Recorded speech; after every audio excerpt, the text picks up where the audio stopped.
সড়কে শৃঙ্খলা ফেরাতে শুক্রবার ছুটির দিনেও ট্রাফিক পুলিশের ভূমিকায় শিক্ষার্থীরা। সকাল থেকে ময়মনসিংহের বিভিন্ন সড়কের মোড়ে মোড়ে অবস্থান নেন ছাত্রছাত্রীরা। যানজট নিরসনে নিয়ন্ত্রিতভাবে গাড়ি চালাতে নির্দেশনার দায়িত্ব শুরু করেন। হাতে লাঠি নিয়ে চালকদের ট্রাফিক সিগন্যাল মানতে বাধ্য করছেন তারা। সঙ্গে আছেন আনসার সদস্য, রোড ক্রিসেন্ট ইউনিট ও রোভার স্কাউটের সদস্যরা। মোটরসাইকেল চালকদের হেলমেট ব্যবহার সহ সবাইকে ট্রাফিক আইন মেনে চলার ক্ষেত্রে সচেতনও করছেন। এতে সাধারণ মানুষের মাঝে ফিরেছে স্বস্তি, মুক্তি মিলেছে চিরচেনা যানজট থেকেও।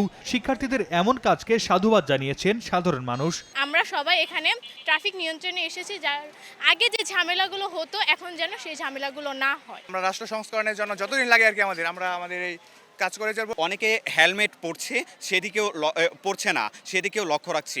জামটাম দেখতাম এখানে, এখন এটা নাই। ছাত্রছাত্রীরা যে দায়িত্ব পালন করতে, এটা আসলে গর্বের বিষয় আমাদের জন্য। এই স্বাধীন বাংলাদেশের জন্য, নতুন বাংলাদেশের জন্য আসলে এটা গর্বের বিষয়। 100 গ্রাম রাঁধুনি হলুদ বা মরিচের গুঁড়ার সাথে 2টি এবং 200 গ্রামের সাথে 4টি রাঁধুনি স্বাদ মিশালি ফ্রি।